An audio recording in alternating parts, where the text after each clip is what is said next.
নমস্কাৰ বাস্তু আছাম অনুষ্ঠানলৈ আপোনালোক সকলোকে স্বাগতম জনাইছো। আশা কৰোঁ আপোনালোক সকলো ভালে আছে, কুশলে আছে, মংগলে আছে।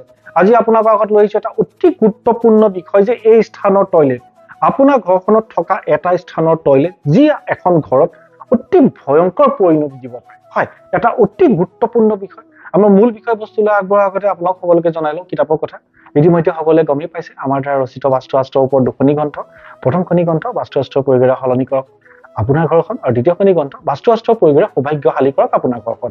হয়, এই দুখন গ্ৰন্থ বৰ্তমান অনলাইন যোগে এভেইলেবল আছে। অফলাইন যোগে বা অসমৰ কোনো কিতাপৰ বিপণীত এই গ্ৰন্থ ক্ৰয় কৰিব নোৱাৰিব। আমাৰ স্ক্ৰীনত যি নাম্বাৰ দিয়া আছে ফোন কৰিব নালাগে। হোৱাটছআপ যোগে আপোনাৰ নাম আৰু সম্পূৰ্ণ ঠিকনা আমালৈ প্ৰেৰণ কৰি যোন য'তে আছে নিজ নিজ ঘৰত থাকিয়ে আপুনি কিতাপৰ এটা কপি সংগ্ৰহ কৰিব পাৰিব। ইতিমধ্যে অসমৰ সহস্ৰজনে এই কিতাপ ক্ৰয় কৰি নিজৰ ঘৰখন বাস্তুসন্মত কৰিছে, শাস্ত্ৰসন্মত কৰিছে। এতিয়া আহক মূল বিষয়বস্তু। চাওক, আজি এটা অতি গুৰুত্বপূৰ্ণ বিষয়, প্ৰতিজন মানুহে, প্ৰতি ঘৰ মানুহে অসমৰ জানিব লগা এটা বিষয়। সাংঘাতিক ইম্পৰ্টেণ্ট টপিক, সাংঘাতিক চিৰিয়াছ টপিক। প্ৰতিটো শব্দ মন দি শুনিব, জীৱন বচাব পৰা কাম দিব প্ৰতি ঘৰ মানুহ। মই আজি আপোনালোকৰ ঘৰৰ এটা স্থানৰ টয়লেটৰ বিষয়ে জনাম। এই স্থানত যদি টয়লেট থাকে ন, এখন ঘৰত ইয়াতকৈ ভয়ংকৰ পৰিণতি একো হ'ব নোৱাৰে। কোনো ৰিমেডিয়ে কাম নকৰে। প্ৰথমে আপোনালোক সকলোকে জনাই লওঁ, কাৰণ আমি দেখা পাইছো বিভিন্ন জেগাত ৰঙেৰে তাৰ প্ৰতি এই যি ধৰণৰ ৰিমেডি কৰা হয়, এই ৰিমেডিয়ে এই স্থানৰ টয়লেটৰ কোনো ফল নিদিয়ে। প্ৰত্যেকে স্পষ্ট হৈ লওক। কাৰণ এটা কথা আপোনালোকে জানিব যে ৰিমেডি কৰা হয়, সাধাৰণতে আমি বাৰু খুব কম ৰিমেডি বা প্ৰতিকাৰত কাম কৰোঁ।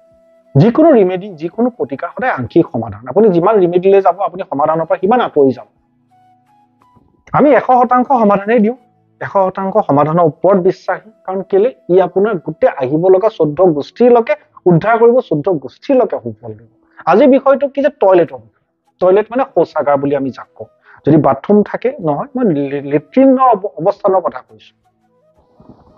ঘৰৰ এটা স্থানৰ টয়লেটে এখন ঘৰত ভয়ংকৰ পৰিণতি দিব পাৰে। এতিয়া কথাটো হ'ল, মই কোনটো স্থানৰ টয়লেটৰ কথা কৈছো। চাওক, মই অকল ইয়াত টয়লেটৰ উপৰিও মই আউটটেংকি কথাই কৈছো। দুটা বিষয় মই সামৰি লৈছো। চাওক, ঘৰৰ এটা স্থানততো আপোনাৰ টোটেলি থাকিব নালাগে। চাওক, বাস্তুশাস্ত্ৰৰ মতে আপোনালোকে জানে যে প্ৰতিটো বস্তুৰ এটা আচুতীয়া স্থান আছে। শুদ্ধ স্থানত থাকিলেই সুফল দিব, ভুল স্থানত থাকিলে ই বেয়া ফল দি থাকিব, ঘৰখনে ভুগি থাকিব যেতিয়ালৈকে শুদ্ধ নকৰে। আপুনি যদি কয় অলৰেডি বনালো, ভাঙিব নোৱাৰো, আঁতৰাব নোৱাৰো, তেন্তে আপোনাৰ ভাগ্যত ভুগিব লগা আছে। যেতিয়া আপুনি তাক শুদ্ধ কৰিব, এই ভোগা অন্ত পৰিব। চ' মই আজি কি ক'ব বিচাৰিছো যে এটা স্থানৰ টয়লেট, মই কোনটো স্থানৰ কথা কৈছো, মই আপোনাৰ ঘৰখনৰ ঈশান কোণৰ বিষয়ে কৈছো। ঈশান কোণ, হয়, ঈশান কোণ মানে উত্তৰ পূব কোণটো। প্ৰত্যেকে মনত ৰাখে, আমাৰ বাস্তুশাস্ত্ৰত ঘৰ এখনৰ উত্তৰ পূবৰ যিটো কোণ হয়, উত্তৰ আৰু পূবৰ মাজৰ যিটো স্থান হয়, তাক আমি ঈশান কোণ বুলি কওঁ। আৰু ঘৰখনৰ সকলোতকৈ পবিত্ৰ স্থান। কিয় পবিত্ৰ স্থান? ইয়াৰ পৰা সকলো পজিটিভ এনাৰ্জি শ্বুট ঘৰখনলৈ আৰম্ভ হয়। আৰু বাস্তু দেৱতাৰ মূৰৰ অংশ পৰে ক'ত? ঈশান কোণ। দৈবিক শক্তিৰ স্থান হয়। আমি পূৰ্বৰ বহু ভিডিঅ'ত এটা কথা স্পষ্ট কৰিছো যে আপোনাৰ ঘৰৰ গোসাঁই ঘৰখন আপুনি ঘৰখনৰ ঈশান কোণলৈ স্থানান্তৰিত কৰক যদিহে নাই। কাৰণ কেলে, এই স্থানৰ গোসাঁই ঘৰে সকলোতকৈ উত্তম ফলাফল দিয়ে ঘৰখনৰ ওপৰত। আৰু এটা কথা সদায় জানিব যে ঈশ্বৰ নেদেখাজন হৈছে ঘৰৰ এজন সদস্য। তেওঁক আপুনি উচিত স্থান দিব লাগিব। গোসাঁইক, ভগৱানক, নেদেখাজনক যদি আপুনি উচিত স্থান দিয়ে, তেতিয়াহে ঘৰখন সুকলমে থাকিব। ঘৰৰ মানুহখিনিয়ে যদি ভালকৈ থকাৰ কথা চিন্তা কৰি ভগৱানৰ গোসাঁই ঘৰটো যদি ভুল স্থানত থাকে, সেইখন ঘৰৰ ওপৰত ভগৱানৰ আশীৰ্বাদ, নেদেখাজনৰ আশীৰ্বাদ কেতিয়াও নাথাকে। আমাৰ জীৱনত প্ৰতিটো খোজতে নেদেখাজনৰ আশীৰ্বাদ লাগিব। কাৰণ সকলো বস্তু টকা পইচা আৰু শক্তি সামৰ্থ্যৰ ওপৰত নিৰ্ভৰ নকৰে। আমিতো চেষ্টাহে কৰিব পাৰো, কৰ্মহে কৰিব পাৰো, ফলাফলটোতো ওপৰলৈ দিব ন, নেদেখাজনে দিব। তেওঁক আপুনি উচিত স্থান দিব লাগিব। উচিত স্থানটো ক'ত? ঈশান। কথাটো হ'ল, সবচে বেয়া ৰিজাল্ট কেতিয়া আহিব? তাত যদি পায়খানা আহিছে, তাত যদি শৌচাগাৰ আহিছে। বহু মানুহ ভুগি আছে ইতিমধ্যে। যিসকলে গম পাইছে আঁতৰাইছে, উপকৃত হৈছে। যিসকলে গম পোৱা নাই ভুগি আছে। আৰু যিসকলে গম পায়ো আঁতৰোৱা নাই, তেওঁলোকেতো ভাগ্যত ভোগাটোৱে লিখা আছে। ঠিক সেইদৰে বা মাটি টুকুৰাৰ ঈশান কোণত যদি আউটটেংকি, লেট্ৰিনৰ চেপ্টিক টেংকটো বহে ন, ইয়াৰো কিন্তু চেম ৰিজন। তাৰমানে আমাৰ কথাটো কি, ভগৱানৰ স্থানত যদি কেনেবাকৈ পায়খানা আহে, কেনেকে ঘৰখনে কেনেকে সুফল পাব? আমাক বহু মানুহে প্ৰশ্ন কৰে যে বাথৰুম থাকিব পাৰে নাই? প্ৰকৃততে তাত বাথৰুম নাথাকিলে ভাল হয়। সেইকাৰণে কৈছো বাথৰুম থাকিলে পেচাব কৰা হয়। দৈবিক শক্তি গোসাই ঘৰৰ স্থানত যদি পায়খানা নকৰিলেও পেচাব কৰা হয় কেনেকৈ ভাল হ'ব প্ৰত্যেকে নিজে ভাবিছো এই স্থানত আমি দেখিছো এই স্থানত টয়লেট থকা ফলত বহু প্ৰজন্মৰ পাছত প্ৰজন্ম মানুহ ভুগি আহিছে ভগৱানক ধিক্কাৰ দি আহিছে বহু হত মানুহৰ ঘৰতো এনেকুৱা জেগাত টয়লেট থকাৰ পাছত মই দেখিছো ঘৰখনত বিপদে লগ নেৰা হৈছে মই কি হ'ব পাৰে আপোনালোক থুলমূলকে জনাও যাৰ ঘৰত আছে তেওঁলোকে মিলাই চালে গম পাব আমাৰ কথাত সত্যতা কিমান প্ৰথম যদি আপোনাৰ কেনেবাকৈ ঘৰ ঈশান কোণত ঘৰৰ ভিতৰতে হওক বাহিৰতে হওক লেট্ৰিন থাকে তেনেহলে এটা কথা জানিব সেই ঘৰখনৰ যিটো পৰিৱেশ ন সেই পৰিৱেশটো কিটা ভাল পৰিৱেশ নহয় এই পৰিৱেশ এটা বিনষ্টকাৰী পৰিৱেশ খং ৰাগ বেছি যুক্তি তৰ্ক বেছি বাক পিতণ্ডা বেছি মানুহবিলাকৰ লগত ইটোৱে সিটোৰ লগত মনৰ অমিল কথাই যুক্তি তৰ্ক ইটোৱে ইটোৰ কথা নুশুনে কোনেও কাৰো কথা শুনিবলৈ সময় নাই যোনে যি মন যায় কৰিছে মাক দেউতাকৰ কথা ল'ৰা ছোৱালীয়ে নুশুনে মেক্সিমাম আমি দেখা পাইছো যদি আপোনাৰ ঘৰ উত্তৰ পূবত ঈশান কোণত লেট্ৰিন থাকে সেকেন্ড এটা কথা গম পাব সেইখন ঘৰ সদায় ভুল ডিসিশন লয় ভুল পথে পৰিচালিত হৈ থাকে তুমি দেখিব যে এই ঘৰৰ মানুহৰ যি ঘৰ ঈশান কোণত লেট্ৰিন বাথৰুম আছে তেওঁলোকৰ দেখোন ডিসিশন বিলাক সদায় উল্টাই হয় সদায় ভুলেই হয় অন্য হয়তো ভুলটো দেখা পাইছে তেওঁলোকে ভুলটো দেখা পোৱা নাই তেওঁলোকে হেতুকে শুদ্ধ বুলি অৱলম্বন কৰি আগুৱাই গৈ আছে কিন্তু তেওঁলোকে আগুৱা নাই পিছ পৰিহে হৈছে বা উল্টা খৰ মাৰিছে ঈশান কোণত যাৰ লেট্ৰিন থাকে 3 নম্বৰ স্বাস্থ্যহান মইতো দেখা পাইছো মেক্সিমাম কাৰণ আমি জড়িত হৈ আছো প্ৰেক্টিক্যালি এইখিনি কামৰ লগত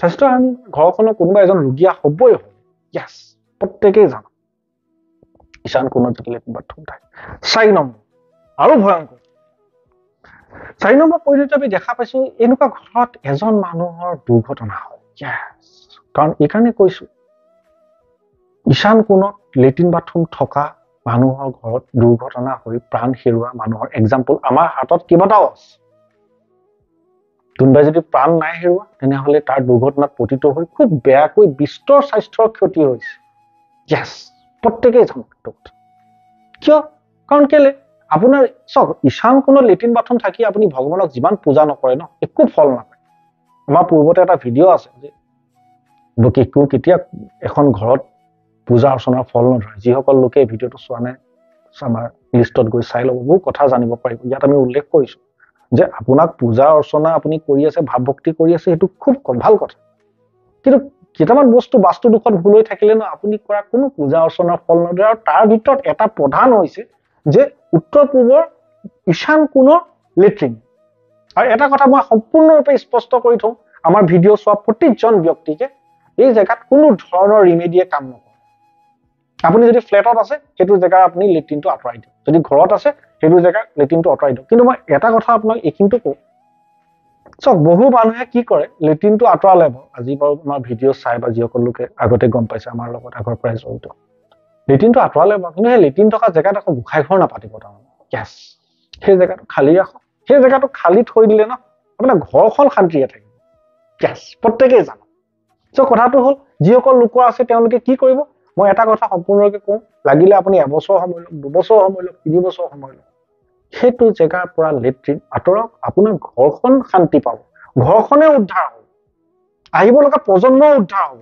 কাৰণ চাওক মই আজি যি 4টা ফলাফলৰ কথা কৈছো যে সেইটো জেগাত লেট্ৰিন থাকিলে ঘৰখনত কি ধৰণৰ প্ৰভাৱ হয় যাৰ ঘৰত আছে আপোনালোকে ৰিজাই চালে গম পাব এইটো হয়নে নহয় সো এইটো যদি ঈশান কোণত আপোনাৰ দৈবিক শক্তিৰ স্থানত যদি কেনেবাকৈ লেট্ৰিন আছে অনুগ্ৰহ কৰি আঁতৰক এই স্থানৰ পৰা আঁতৰাই মুকলি কৰক তেনেহলে আপোনাৰ ঘৰখনে ডাঙৰ বিপদৰ পৰা ৰক্ষা পৰিব 14 গোষ্ঠী উদ্ধাৰ হ'ব আশা কৰোঁ আজি ভিডিঅ'টোৰ মাধ্যমে এটা অতি জৰুৰী বিষয় আপোনালোক জনাব পাৰিলো যিমান পাৰে হয় বহু মানুহ ভুগি আছে যিমান পাৰে ভিডিঅ'টো শ্বেয়াৰ কৰক অসমৰ চুকে কানে শ্বেয়াৰ কৰক যিমানেই মানুহে জানিব সিমানেই মানুহ উপকৃত হ'ব আপুনি শ্বেয়াৰ কৰা এটা ভিডিঅ'ৰ দ্বাৰা যদি এজন মানুহ বা এটা পৰিয়াল উপকৃত হয় হেয়াটো এক ডাঙৰ পুণ্য যে আপোনাৰ জীৱনত সংযোজন হ'ব আপুনি মই আমি সকলো জীয়াই আছো কিয় পুণ্য অৰ্জন কৰিবলৈ পুণ্য সঞ্চয় কৰিবলৈ আৰু আমাৰ জীৱনত এটা পুণ্য সংযোজন কৰিবলৈ ধন্যবাদ